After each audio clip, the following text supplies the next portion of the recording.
तर चॅनलच्या सर्व दर्शकांना नमस्कार. तर सध्या आपण भंडारा पिंगलाई माता मंदिर या ठिकाणी आहोत. आपल्या समोर आहेत डॉक्टर लक्षेट टिवार सर आणि टीम, म्हणजे त्यांचे जे मित्र सहकारी वगैरे रोज इथे वॉकिंग मॉर्निंग वॉकला येतात. तर ते आपल्याला वॉकिंगचं रहस्य आणि वॉकिंगचे फायदे सांगणार आहे.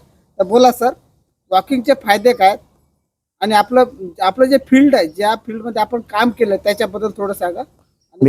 मी डॉक्टर देवानंद राजारामजी लक्षात. माझं नेटिव्ह यवतमाळ जिल्हा, मूळ गाव सतपल्ली.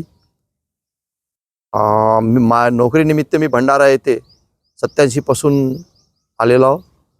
भंडाऱ्यामध्ये सेटल इथेच झाले का? सेटल इथेच झालेलो आहोत. क्या बात. माझी सर्व्हिस एकाच ठिकाणी गेली 30 वर्ष, एकाच म्हणजे एरियामध्ये. त्याच्यामुळे मी इकडेच स्थायिक झालो. लोक मला सोडायला तयार नव्हते. आता माझी इथे Bhandara ITI Ashok land rest house समोर दवाखाना क्लिनिक सुरू आहे. आणि माझं असं राहतं की कमीत कमी उपचार पैशामध्ये व्हायला पाहिजे. लोकांना फर्स्ट ट्रीटमेंट पैसे नंतर, असा माझा पहिल्यापासून स्वभाव आहे. त्याच्यामुळे मला तरी माझं म्हणजे व्यवस्थित लोक लाईक करतात. आणि आम्ही सकाळी रोज 6-6:30ला बाहेर पडतो. आणि पिंगलाई माता मंदिर इथे चांगला स्पॉट आहे फिरण्यालायक. इथे जिम्स वगैरे आहे. त्याच्यामुळे आम्ही व्यायाम करतो आणि 5-6-3-4 किलोमीटर फिरून इथे येऊन बसतो. आमचे मित्रमंडळी वगैरे चर्चा इकडे तिकडे होत राहतात.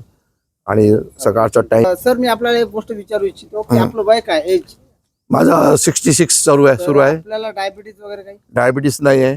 अभिनंदन आपलं. बरं, याचं रहस्य काही सांगू शकता तुम्ही? डायबिटीस आजार अनुवंशिक राहतो.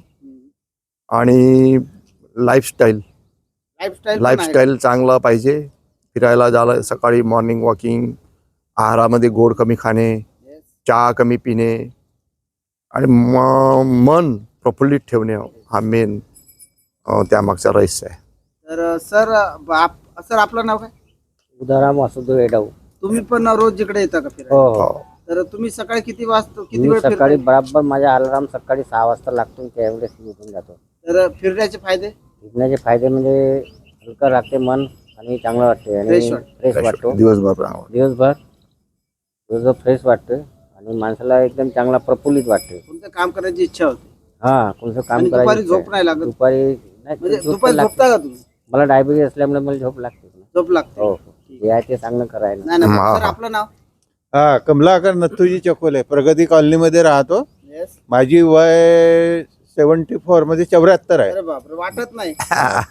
बरं, आपल्याला डायबिटीसचा काही त्रास? नाही, मला कोणताच बीपीचा त्रास होता. तो नॉर्मल परंतु राहते. मी रेग्युलर व्यायाम करतो. रेग्युलर माझी दिनचर्या आहे. जेवणं रेग्युलर, झोपणं रेग्युलर, इतर कार्यक्रम बी रेग्युलर. भजन वगैरे करता? आणि भजन. आध्यात्मिक आमचं एक भजन मंडळ आहे, दत्तगुरु भजन मंडळ. वा वा, क्या बात. त्याच्यामध्ये आम्ही थोडासा सहभाग घेतो. आम्ही तुमची पूरी टीम आहे त्याची? पूर्ण टीम आहे आमची.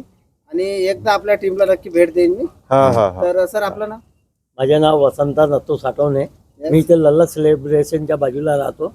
माझा ट्रान्सपोर्टिंगचा बिझनेस आहे. आणि सकाळी वॉकिंग वगैरे, डायजेशन होण्यासाठी आपण वॉकिंग वगैरे करतो किंवा शरीर आपले एकदम सुरळीत राहावं याच्यासाठी आपण वॉकिंग वगैरे योगा करत असतो. सर आपण सर्व्हिस मध्ये वगैरे होते का? नाही, ट्रान्सपोर्ट मध्ये. ट्रान्सपोर्ट आपलं एज काय आहे आता? आपली एज आहे 63. 63 म्हणजे पहा हे सर्व. सर आपलं? माझ्या 62. तर हे 60च्या वरचे लोक आहेत सर्व. आणि यांच्यापैकी कुणालाही असं डायबिटीज, म्हणजे आता एक अपवाद सोडा, म्हणजे 4 पैकी आपण जर एक सर्वे केला आज, असा माझा सर्वे करणं चालू. डायबिटीज लोक म्हणतात ना की आपला देश मधुमेहाचा देश आहे, चुकीचा आहे. त्याच्यावर सर्वे करतात ना, चुकीच्या पद्धतीने त्याला लोकांसमोर ठेवतात. तर माझा असा सर्वे आहे की 4 आहे ना. नाही, डायबिटीज मलाही आहे. हा, पण तरी पण दोघांना नाही. दिसत नाही. दोघांना नाही. नॉर्मल राहते. व्यायाम केल्यामुळे नॉर्मल आहे. आणि तुमचं क्युरेबल आहे, म्हणजे असं हे नाही. त्याच्यामुळे असं कोणी काही मनात शंका घेऊ नये. आणि आपल्या या टीमचं मी खूप खूप स्वागत करतो. यानंतर सुद्धा आपण भेटत राहू. आणि डॉक्टर साहेबांची खास मुलाखत याच्यानंतर मी घेणार आहोत की खास म्हणजे डायबिटीज, प्रिव्हेंटिव्ह डायबिटीज काय असू शकतो, म्हणजे कुठलाही आजार होण्याच्या अगोदर त्याच्यावर इलाज केला गेला पाहिजे. म्हणतात प्रिव्हेन्शन इज बेटर.